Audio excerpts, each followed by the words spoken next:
నమస్కారం వార్తలకు స్వాగతం. ముందుగా ముఖ్యాంశాలు. ప్రధానమంత్రి మోడీకి కేసీఆర్ కి ఎవరికి ఓటేసినా ఒకటే. కాంగ్రెస్ భారీ బహిరంగ సభలో సీఎం రేవంత్ రెడ్డి వెల్లడి.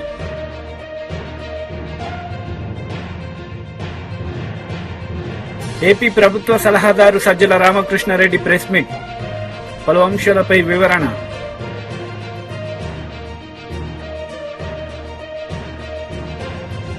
ఆదిలాబాద్ కాంగ్రెస్ సభలో సీఎం రేవంత్ రెడ్డి పాల్గొన్నారు. ఈ సందర్భంగా ఆయన మాట్లాడుతూ మోడీకి కేసీఆర్ కి ఓటేసినా ఒకటే అని ఆయన మండిపడ్డారు. శాతం ఉంటే అంత శాతం నిధులు వాళ్ళకి ఇవ్వాలని ఇవాళ మా ప్రభుత్వం నిర్ణయం తీసుకున్నది. బలహీన వర్గాల బతుకుల్లో కొంత వెలుగులు నింపాలని, అభివృద్ధి పదం వైపు వాళ్ళని నడిపించాలని ప్రయత్నం చేస్తుంటే, బీసీల లెక్కలు తెలిస్తే, బీసీలకు నిధులు ఇస్తే రాజ్యాధికారంలో వాళ్ళు వాటా అడుగుతారని ఇవాళ ఇక్కడుండే కేసీఆర్, అక్కడుండే నరేంద్ర మోడీ కుట్ర చేసి కాంగ్రెస్ పార్టీని దొంగ దెబ్బ తీయాలని ఆలోచన చేస్తారు. అందుకే మిత్రులారా, మీరు మోడీకి ఓటేసినా కేసీఆర్కి ఓటేసినా ఒక్కటే. వీళ్ళిద్దరు ఒక్కటే తోడు దొంగలు. ఈ తోడు దొంగలలో ఒక దొంగను డిసెంబర్ నాడు బండకేసి కొట్టిర్రు. రెండో దొంగను వచ్చే నెల మీరు గోడకేసి కొట్టాలి. మే 13 తారీఖు నాడు గోడకు మేకు దిగినట్టు బీజేపీలను కోదండమేసి కొట్టాలి. బీజేపీని ఓడగొట్టాలి. ఎందుకంటే 10 ఏళ్ళు మనల్ని ఏలిన నరేంద్ర మోడీ మనల్ని మోసం చేసిండు. మన ఖాతాలో 15 లక్షల రూపాయలు పేదోళ్ళకి వేస్తాను ఇవ్వలేదు. ప్రతి పేదవాడికి ఇల్లు కట్టిస్తాను ఇవ్వలేదు. 2 కోట్ల ఉద్యోగాలు ప్రతి సంవత్సరం ఇస్తాను. 10 ఏళ్లలో 20 కోట్ల ఉద్యోగాలు ఇవ్వాలి. ఒక్క ఉద్యోగం కూడా ఇవ్వనందుకు నిరుద్యోగ యువకులు నడుం బిగించాలి. మోడీని ఓడగొట్టాలి. ఈ ప్రాంతానికి మీకు గిరిజన యూనివర్సిటీ ఇస్తే 9 ఏళ్ళు దాన్ని మూలకు పడేసిండు. నిన్న మనం కొట్లాడితే మొదలు పెట్టిండు. అది కూడా పూర్తి చేయలే. బయ్యారం ఉక్కు కర్మాగారాన్ని కట్టలేదు. కాజీపేటలో రైల్వే కోచ్ ఫ్యాక్టరీ ఇవ్వలేదు. ట్రిపుల్ ఐటీ ఇచ్చిన దాన్ని రద్దు చేసిండు. ట్రిపుల్ ఐటీతో పాటు ఐటీఐఆర్ కారిడారు, ఐఐఎం కాలేజీలు ఏమి కూడా తెలంగాణకు ఇవ్వలేదు. గుజరాత్ మాత్రం బుల్లెట్ ట్రైన్ తీసుకుపోయిండు. సబర్మతి రివర్ ఫ్రంట్ తీసుకుపోయిండు. ఇవాళ అక్కడ కావాల్సిన నిధులన్నీ తీసుకెళ్తున్నాడు. గిఫ్ట్ సిటీలు కట్టుకున్నాడు. ప్రధానమంత్రిగా అందరినీ సమానంగా చూడాల్సిన బాధ్యత నరేంద్ర మోడీ మీద ఉంది. కానీ కుత్సిత స్వభావంతో నిధులన్నీ కూడా గుజరాత్కే తీసుకెళ్ళిండు. కాబట్టి మిత్రులారా, 10 ఏళ్ళు మోడీని చూసిండ్రు, 10 ఏళ్ళు కేసీఆర్ను చూసిండ్రు. రాబోయే 10 ఏళ్ళు ఇందిరమ్మ రాజ్యాన్ని ఆశీర్వదించండి. మీ కోరికలు, మీ ఆలోచనలు, ఈ ప్రాంత అభివృద్ధి, ఈ ప్రాంత సంక్షేమాన్ని అమలు చేసే బాధ్యత కాంగ్రెస్ పార్టీ తీసుకుంటుందని మీకు మాట ఇస్తున్నా. అందుకే ఈరోజు ఒక టీచర్గా సామాన్యురాల్ని, ప్రజలలో ఉన్న అత్రం సుగుణను కాంగ్రెస్ పార్టీ అభ్యర్థిగా ఈ పార్లమెంట్ ఎన్నికల్లో నిలబెట్టింది. మీరు అత్రం సక్కును చూసిండ్రు, నగేష్ను చూసిండ్రు. వాళ్ళు ఎవరు కొత్తోళ్ళు కాదు, పాతోళ్ళే. వాళ్ళ పనితనం మీకు తెలుసు. మంచోడు అని మంచం ఎక్కిస్తే మంచం అంతా పాడు చేసిండంటే వెనకటికి వాడు అత్రం సక్కులాంటోడు. ఇక నగేష్ గురించి నేను చెప్పాల్సిన పని లేదు. బుద్ధిమంతుడు అని సర్ది కడితేనంట బొడ్రాయి కానీ ఫోన్ చేసి మళ్ళీ ఇంటికి వచ్చి బోర్లో వండుకున్నాడంట. నగేష్ ఎమ్మెల్యేగా, మంత్రిగా, ఎంపీగా అన్ని పనులు చేసిండు. మీ అందరూ చూసినోడే. వాళ్ళెవరు తక్కువ కాదు. కేసీఆర్ దొరెంతనో మా గిరిజన దొరలు, ఆదివాసీ వీళ్ళు కూడా దొరలే. 11 వరకు కిందికి రాడంట నగేష్. మావాడు చెప్తుండే. చేయి కలిపితే ఎంబడే దస్తి పెట్టి తుడుస్తాడంట పేదోళ్ళు చేయి కలిపితే. ఎందుక ఈ దొరలు మనకు అవసరమా? అక్కడ ఫామ్ హౌస్లు ఉండే దొరలైనా, ఇక్కడ ఆదిలాబాద్లో ఉండే దొరలైనా, ఈ దొరలతో మనకి ఏం పని ఉంది? అందుకే మిత్రులారా, మా అక్కలకు ముఖ్యంగా మీలో ఉండే ఒక ఆడబిడ్డకు అవకాశం వచ్చింది. ఇంటైనా ఏం చెప్పినా వినకండి. సాయంత్రం హాఫ్ ఫుల్లో ఆయన వేసి వచ్చి ఓటేయండి అంటే కూడా ఆయన చెప్పినప్పుడు సరే నుండి బూతులకు పోయినాక మీ ఆడబిడ్డ కోటేయండి. ఎందుకంటే ఆడబిడ్డలకు అవకాశాలు వచ్చేదే తక్కువ. సీతక్కనిస్తే గెలిపిస్తే ఎట్లయితే మంత్రిని చేసినామో ఇవాళ రాష్ట్రానికి సీతక్క నాయకత్వం వహిస్తుందో రేపు అత్రం సుగుణను కూడా గెలిపించండి. రాష్ట్ర స్థాయిలో, దేశ స్థాయిలో ఒక మంచి గుర్తింపు, గౌరవం మహిళలకు వస్తుంది. మహిళలకు ఇస్తే ఓడిపోతారంటే రేపు మీ పిల్లలకు కానీ ఆడబిడ్డలకు కానీ అవకాశాలు రావు. అందుకే మా అక్కలందరికీ విజ్ఞప్తి చేస్తున్నా, ఈ ఆడబిడ్డను ఆశీర్వదించండి. మీలో ఒకరు మీ పేదింటి ఆడబిడ్డ. ఈ ఆడబిడ్డని గెలిపించాల్సిందిగా మీ అందరిని కోరుకుంటూ మీ దగ్గర సెలవు తీసుకుంటున్నా. మీరందరు సిద్ధమేనా? సిద్ధమేనా? ఏమంటలేరు? అప్పటి నుంచి చాలా జోరు చూపిస్తారు కదా. సిద్ధమేనా? YCP leader Posani Krishna Murali press meet నిర్వహించారు. ఈ సందర్భంగా టీడీపీ నేతలపై ఆయన మండిపడ్డారు. ఇతన చంద్రబాబు నాయుడు తడుకొని తలకాయ తడుకొని వెన్నుపోటు మామూలు వెన్నుపోటు పొడిచి దొంగదారిలో సీఎం పెడతారు. సీఎం అవుతాడా? ఆ మేకప్ తీసి పారేశాడు. ఇప్పుడు వేరే కొత్త మేకప్ వేసుకున్నాడు. ఇప్పుడు విజన్ ఉంది, 40 వరకు విజన్ ఉన్న గొప్ప మనిషి.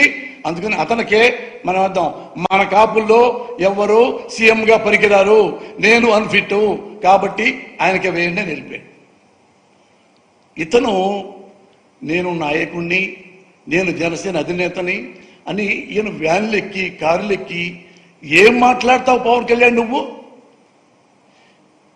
సీఎం అవుదాను వచ్చి కార్యకర్తగా మారి చంద్రబాబు కాళ్ళు పట్టుకొని ఇప్పుడు చంద్రబాబుని గెలిపించాలని చెప్పి కాపులందరినీ తీసుకెళ్ళి ఆయనకి తాకట్టు పెట్టడానికి నువ్వు ట్రై చేస్తున్నావు.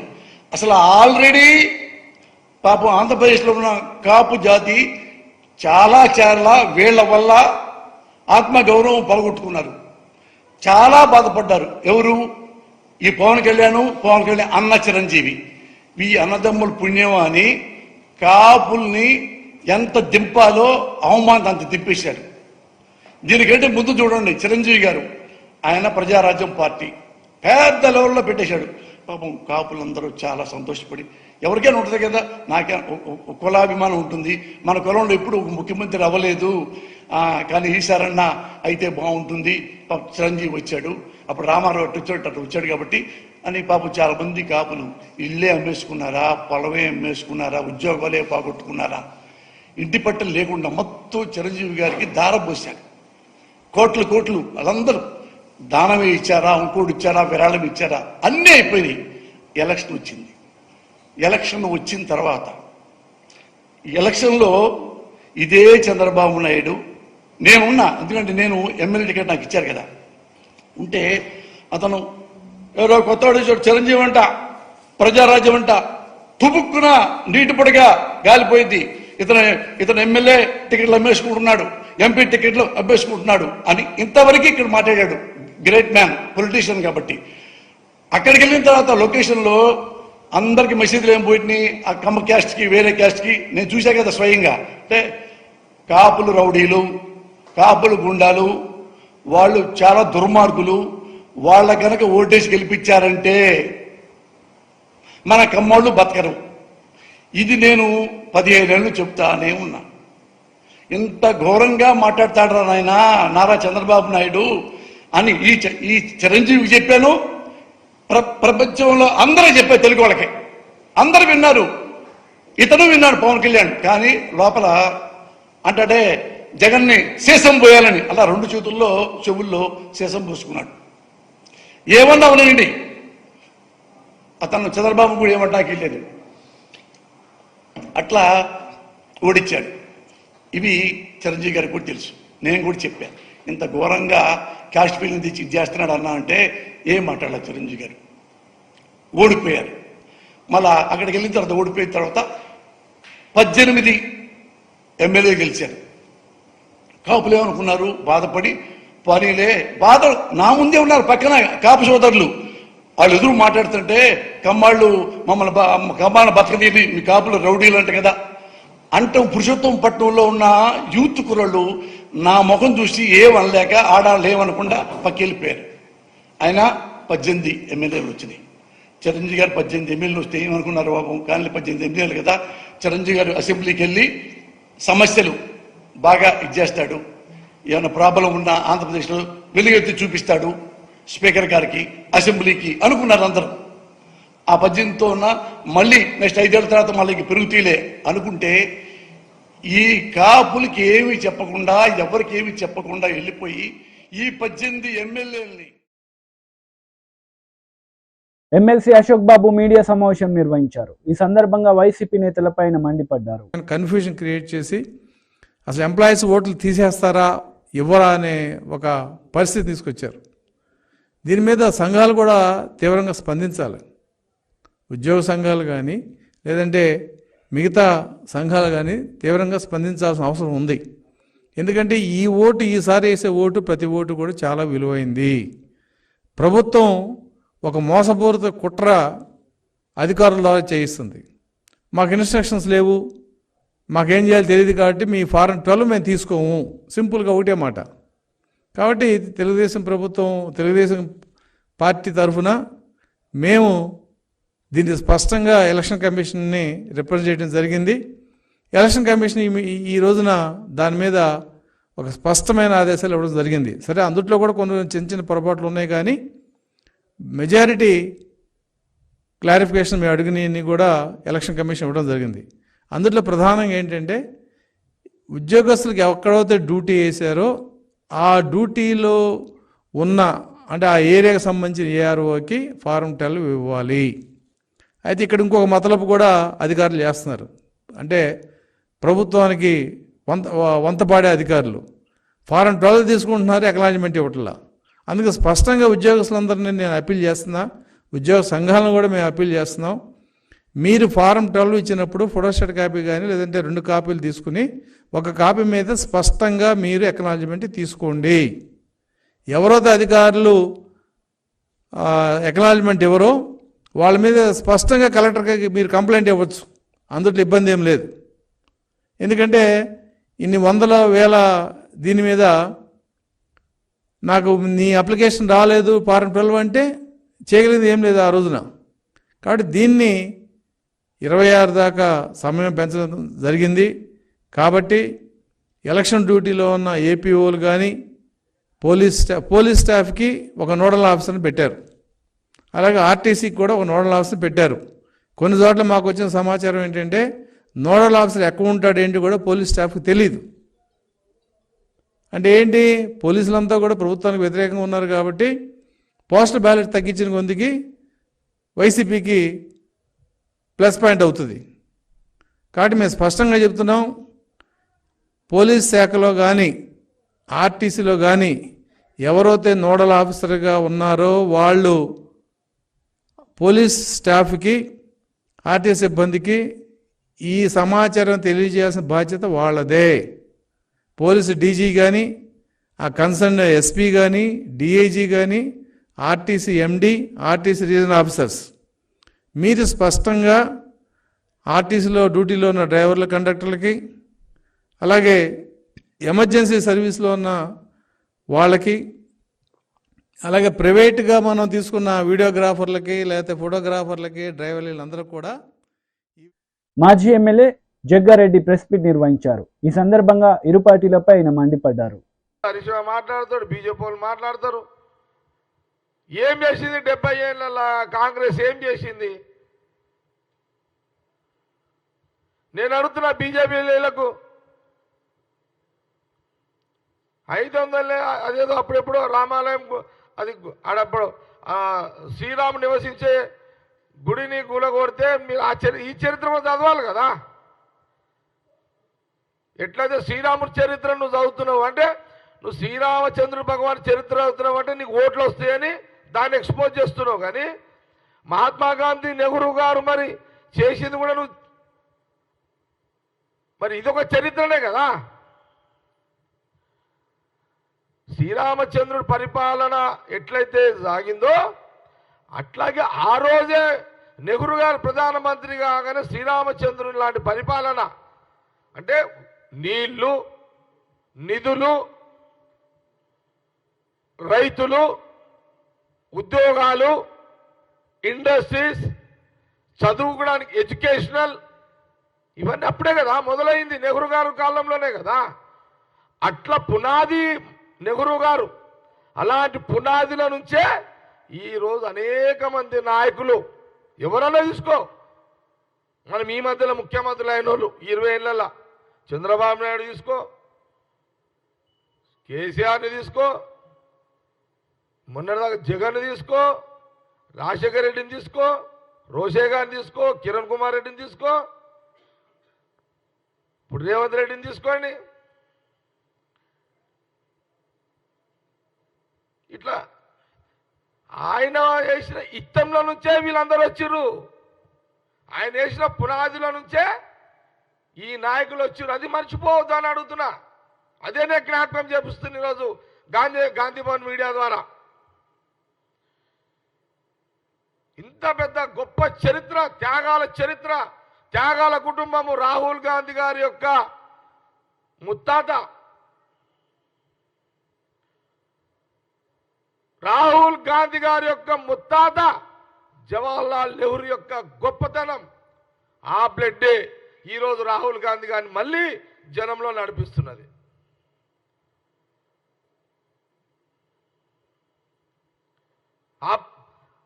ఆ బ్లడ్కి ఆ పవర్ ఉంది, త్యాగాల బ్లడ్ అది రాహుల్ గాంధీ గారి యొక్క కుటుంబం.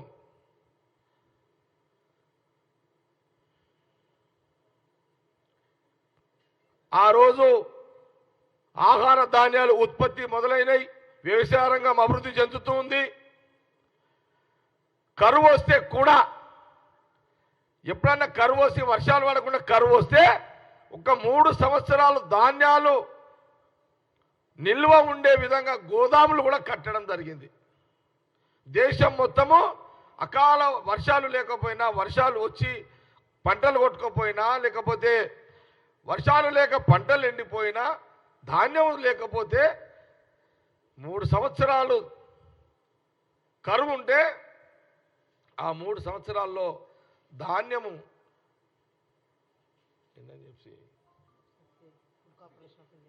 FCI food corporation of India, ఇప్పుడు మనము సూపర్ బజార్కి వస్తున్నాయి చూడు, అదే ఆడికించి వస్తున్నాయి. అది ఎవరు ఏర్పాటు చేసిర్రు? నెహ్రూ గారే కదా. మరి అప్పుడేమన్నా ఎవరున్నారు? మోడీ గారు లేరు, అమిత్ షా లేడు, కేసీఆర్ లేడు, కేటీఆర్ లేడు, హరీష్ రావు లేడు, ఎవరేం లేము. ఎందుకు నరుకుతున్నారు ఈ ముచ్చట్లు? మీరు పనికొచ్చే ముచ్చట్లు మాట్లాడండి. దీని మీద డిబేట్కి వస్తారా? ఉందా తమ్ము? ఇది మా వాళ్ళు రెడీ ఉన్నారు. మా స్పోక్స్ పర్సన్ కమల్, భవానీ రెడ్డి గారు, మెట్టు సాయి. మాట చెప్తున్నా, ఇది నోరుంది కదా మాట్లాడేనా మీరు? అచ్చా, అట్లా మనకు వ్యవసాయ రంగం అభివృద్ధి చెందడం కాగానే ఇండస్ట్రియల్ దిక్కు వచ్చేసారు. యువకులకు ఉద్యోగాలు కావాలి. అప్పుడు మన దేశంలో డబ్బులున్న కొంత ఉన్నవాళ్ళు కూడా ధైర్యం చేయలే. అప్పుడు నెహ్రూ గారు ఎన్నికల ప్రచారంలో భాగంగా ఎంపీ బండి సంజయ్ పాల్గొన్నారు. ఈ సందర్భంగా పలు అంశాలపై ఆయన మాట్లాడారు. ఎవరికైనా వచ్చినాయా అన్న?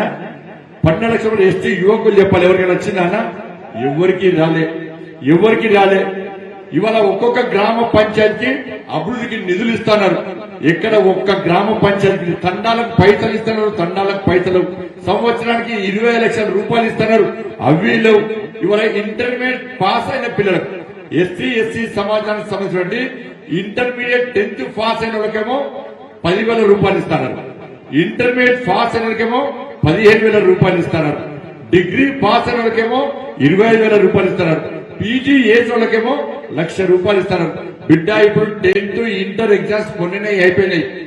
నెక్స్ట్ వాళ్ళు పాస్ అయినాక వాళ్ళ అకౌంట్లలో పైసలు వేయకుంటే మా భారతీయ జనతా పార్టీ ఎస్సీ మోర్చా కార్యకర్తలు ఏ కాంగ్రెస్ పార్టీ నాయకుడిని తండాల్లో బస్తీలలో తిరగలేకుండా ఎక్కడికక్కడ నిలుస్తాం. బిడ్డ, మీరు ఏదో హామీలు ఇచ్చి మోసం చేసే వదిలిపెట్టే ప్రసక్తి లేదు. ఎస్సీ ఎస్టీ సప్లాన్ నిధులను కూడా ఇలా బీఆర్ఎస్ పార్టీ ప్రభుత్వం దారి మళ్లించింది. ఇవన్నీ కూడా ఇలా బీఆర్ఎస్ పార్టీ మోసం చేసింది, కాంగ్రెస్ పార్టీ మోసం చేసింది. ఇలా నరేంద్ర మోడీ గారి ప్రభుత్వం వచ్చిందమ్మా. నరేంద్ర మోడీ గారి ప్రభుత్వం వచ్చిన తర్వాత దేశంలో గతంలో ఈ కాంగ్రెస్ పార్టీ ఇలా 57 సంవత్సరాలు కాంగ్రెస్ పార్టీ 1,100 కోట్ల రూపాయలు ఖర్చు పెట్టింది. కేవలము 57 సంవత్సరాలు 1,100 కోట్ల రూపాయలు మాత్రమే ఖర్చు పెట్టింది. కానీ నరేంద్ర మోడీ గారి ప్రభుత్వం 2020 59,000 కోట్ల రూపాయలు ఖర్చు పెట్టిందన్నారు. ఎస్సీ ఎస్టీ విద్యార్థులు కాంగ్రెస్ పార్టీ ప్రభుత్వం దాన్ని అమలు చేయకుండా విద్యార్థులు మధ్యనే చదువులు పెట్టారు. కానీ నరేంద్ర మోడీ గారు ప్రభుత్వం వచ్చినాక 2020లో 59,000 కోట్ల రూపాయలు ఖర్చు పెట్టడంతో ఎస్సీ ఎస్టీ విద్యార్థులు ఉన్నత చదువులు చదివి ఇలా పెద్ద స్థాయికి పోతున్నారంటే అది కేవలం నరేంద్ర మోడీ గారి ప్రభుత్వం యొక్క చలవ. ఇలా మొదటి కూడా కాంగ్రెస్ పార్టీ కానీ ఇప్పుడున్న బీఆర్ఎస్ పార్టీ ఎస్సీ ఎస్టీలను ఓటు బ్యాంక్ గా చూసింది తప్ప ఏ రోజు వాళ్ళకు న్యాయం చేసిన దాఖలాలు. మొన్న నరేంద్ర మోడీ గారి ప్రభుత్వం ఆ ప్రభుత్వం ఏర్పడిన తర్వాత మొన్న ప్రభుత్వ హయాంలో మా గవర్నమెంట్ లో 8 మంది ఎస్టీ సామాజిక వర్గానికి సంబంధించిన ఎంపీలను మంత్రులు చేసిన ఘనత నరేంద్ర మోడీ గారి ప్రభుత్వం. ఎంతమందిని? 8 మంది ఎస్టీ మంత్రులను మంత్రులు చేస్తాం, ఎస్టీ ఎంపీలను మంత్రులు చేస్తాం నరేంద్ర మోడీ గారు. 27 మంది బీసీ ఎంపీలను మంత్రులు చేస్తాం. 12 మంది ఎస్సీ సామాజిక వర్గానికి సంబంధించిన ఎంపీలను మంత్రులు చేస్తాం. ఇవాళ తెలంగాణ రాష్ట్రంలో కాంగ్రెస్ పార్టీ ప్రభుత్వం ఏర్పడ్డది. గిరిజన మంత్రి ఉన్నాడన్నా? మరి గిరిజన మంత్రిని పెట్టకపోవడానికి కారణం ఏంటి? ఎందుకు పెట్టలే? మిమ్మల్ని ఓటు బ్యాంక్ గా చూస్తున్నారు, వీళ్ళెవ్వరు పట్టించుకోరు మమ్మల్ని అని చెప్పి ఇలా మోసం చేసే ప్రయత్నం కాంగ్రెస్ పార్టీ చేస్తుంది. మొదటి చూడ మోసమే. అంతెందుకాక మొన్నటి దాకా మన రాష్ట్రపతిగా ద్రౌపది ముర్ము గారు, మీకెవరికైనా తెలుసా? అంతకుముందు ద్రౌపది ముర్ము గారు ఎక్కడో మారుమూల ప్రాంతానికి సంబంధించిన ఒక గిరిజన ఆడబిడ్డ ద్రౌపది ముర్ము గారిని రాష్ట్రపతిగా చేయడానికి భారతీయ జనతా పార్టీ నరేంద్ర మోడీ గారు ముందుకొస్తే ఇదే కాంగ్రెస్ పార్టీ బీఆర్ఎస్ పార్టీ ఇద్దరు కలిసి ఇలా గిరిజన బిడ్డ రాష్ట్రపతి కావడానికి వీలేదు, గిరిజనులు రాష్ట్రపతి కావడానికి వీలేదు. ఏపీ ప్రభుత్వ సలహాదారు సజ్జల రామకృష్ణారెడ్డి ప్రెస్ మీట్ నిర్వహించారు. ఈ సందర్భంగా పలు అంశాలపై ఆయన మాట్లాడారు. శాంక్టిటీ ఉన్నట్టు అది వాళ్ళు ఎందుకు భరిస్తున్నారో అర్థం కావట్లే. మరి చంద్రబాబు ఆకర్షణ శక్తి, ఆ మెస్మరిజం ఏముందో తెలియట్లే. కానీ ఆ పార్టీ జనసేన అనే పార్టీ ఒక్కసారి అందరూ మర్చిపోవాలని చంద్రబాబు గారు కోరుకుంటున్నా అందరూ గుర్తు చేసుకోవడం అవసరం. పవన్ కళ్యాణ్ గారికి ముఖ్యమంత్రి పదవి కనీసం 2 ఏళ్లు ఇవ్వాలని ఆయన పిలుచుకునే ముద్దుగా జన సైనికులు, వీర మహిళలు వాళ్ళందరి కోరిక అయితే, అలాగే కాపు నాయకులందరి కోరిక అయితే, ఆ 2-2.5 ఏళ్ళు అది పోయి ఆఖరకు అందుకు అవసరమైన 40-50 సీట్లు అంటే అవి పక్కకు పోయి ఆఖరికి అవి 24 సీట్లని, ఆ 24 సీట్లు కాస్త మళ్ళీ ఆఖరికి 24 అనౌన్స్ చేశారు. దాని ఇంటర్ప్రిటేషన్ కూడా ఇచ్చిన తర్వాత ఎగ్జాక్ట్ బీజేపీ మళ్లీ వచ్చి ఫైనల్ కూటమి షేప్ తీసుకునే టైంకి అది 21కి పడి 21లో కనీసం 10-12 మంది పైగా, సగం మంది పైగా అసలు ఆ పార్టీలో ఇన్నాళ్ళు లేని వాళ్ళు లేదు. ఒక 3-4, 5 ఆఖరి నిమిషంలో టీడీపీ నుంచి యువతలకు తెచ్చిపెట్టిన వాళ్ళు. అంటే ఎఫెక్టివ్గా జనసేనకు చంద్రబాబు నాయుడు ఇచ్చింది 10 సీట్లు. అంటే పవన్ కళ్యాణ్ గారు ఆయన ఇష్టపూర్వకంగా ఆయన అనుకుని పెట్టుకున్నవి అనుకుంటే 10 ఇచ్చింటారేమో అని అనిపిస్తుంది ఫైనల్ చూస్తుంటే. ఇంకా బీఫామ్స్ ఎవరైనా ఇవ్వకపోతే అవి మారుస్తారేమో. ఏదో తిరుపతి అంటున్నారు, మరి అది ఎంతవరకు? ఒకవేళ ఇప్పుడున్న అభ్యర్థిని మార్చి టీడీపీ అభ్యర్థిని జనసేనలోకి తెచ్చి జనసేనలో వేస్తారని, అది కూడా అయితే ఇంకొకరు యాడ్ అవుతారు. పిఠాపురంలో కూడా పవన్ కళ్యాణ్ తిరగాల్సి ఉంటుందని చెప్పి తీసి వర్మని ఆయనకి ఇస్తే పవన్ కళ్యాణ్ రాష్ట్రమంతా తిరగాల్సిన బాధ్యత నాకుంది కదా, జగన్మోహన్ రెడ్డి గారి పాలనను మార్చాలా, చంద్రబాబును తీసుకురావాలనే పవిత్ర కర్తవ్యం నాకుంది కదా, నేను రాష్ట్రమంతా తిరగాలి కదా అని పవన్ కళ్యాణ్ గారు అనుకుంటే, అలా అనుకున్నట్టు చంద్రబాబు చేస్తే బహుశా పిఠాపురం కూడా జనసేన తరఫున పెట్టొచ్చాము. ఎవరిని? ఇప్పుడు టీడీపీ నాయకుడుగా టికెట్ కోసం ట్రై చేసిన వ్యక్తిని పెట్టి ఆయన కూడా నుంచి తప్పుకోవచ్చాము. అది ఇప్పుడు బీజేపీ కనిపిస్తుంది. బీజేపీలో కూడా ఆ అభ్యర్థిని అక్కడ ఇప్పుడున్న బీజేపీ అభ్యర్థిని. ఇది సీటేమో టెక్నికలీ బీజేపీకి ఉండాలి, అభ్యర్థి మాత్రం టీడీపీ వారు రావాలి. అది కోరుతున్నది ఎవరు? వార్తలు వస్తున్న దాని ప్రకారం చంద్రబాబు నాయుడు గారు, వదిన గారు ఎవరైతే బీజేపీలో ఉన్నారో, బీజేపీ అధ్యక్షురాలు ఉండడం కాదు, ఆమె రాజమండ్రి నుంచి పోటీ చేస్తారు కాబట్టి ఆమె పార్టీ అభ్యర్థి అయితే, బీజేపీ నాయకుడు అయితే ఆ నాయకుడి మీద నమ్మకం లేదు కాబట్టి తెలుగుదేశం పార్టీ నుంచి తన మరిది గారికి చెప్పి ఒకరిని తెచ్చేట పెట్టుకుని పైన ఒప్పించుకునే ప్రయత్నం చేస్తారని అంటున్నారు. ఇది ఈ వీళ్ళ తాలూకు ఇప్పుడు ఇక్కడ రాష్ట్రంలో ఎన్డీఏ కూటమి బండారం ఎట్లుందంటే, ఇది ఎప్పుడు వింటుంటాం పంచపాండవులు మంచం కోళ్ళని.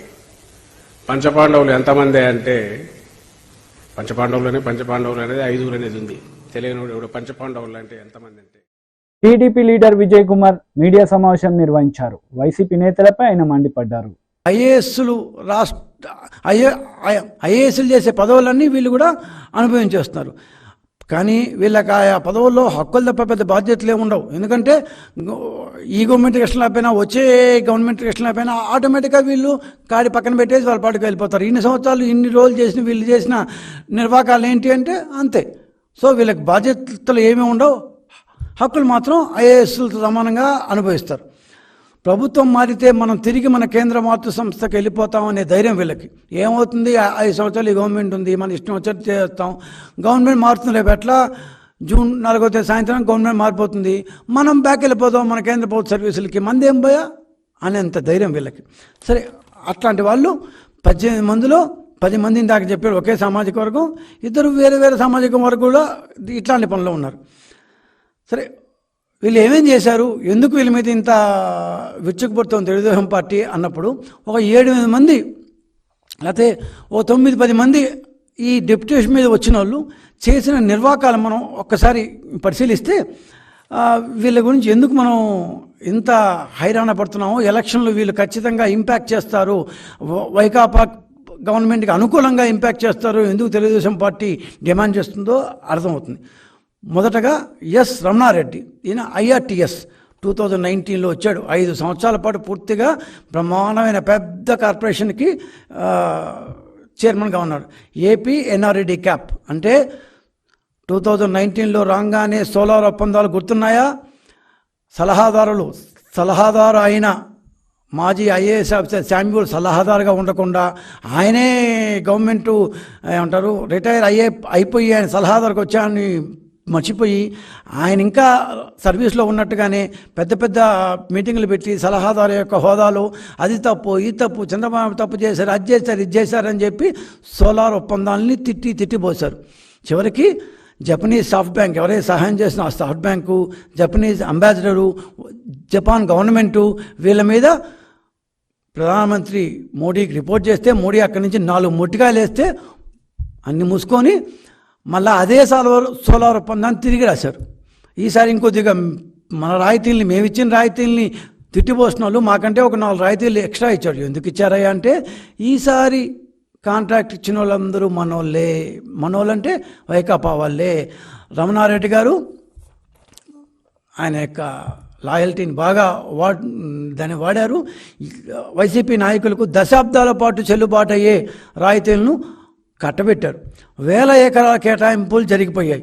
ఈయన టెన్యూర్లో అంతా స్వామి భక్తే పూర్తి స్థాయిలో సాష్టాంగ పడిపోయారు. ఎట్లా పడిపోయారంటే, సోలార్ ఒప్పందాల పేరుతో అరబిందో, ఇండోసోల్ ఇట్లాంటి కంపెనీలకి లక్షల ఎకరాలు, దాదాపు 1,20,000 ఎకరాలు, ఒక కంపెనీకి సోలార్ ఒప్పందాల కోసం 70,000 ఎకరాలు, అరబిందోకి ఇంకొక 30,000 ఎకరాలు, మొత్తం కలిసి 3-4 కంపెనీలకి 1,20,000 ఎకరాలు ఈ రమణారెడ్డి గారు కట్టబెట్టారు.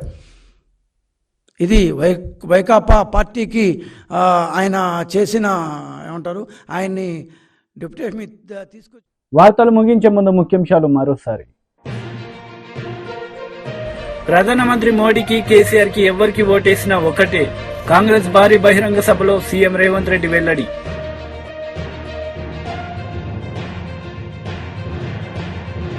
ఏపీ ప్రభుత్వ సలహాదారు సజ్జల రామకృష్ణారెడ్డి ప్రెస్ మీట్, పలు అంశాలపై వివరణ.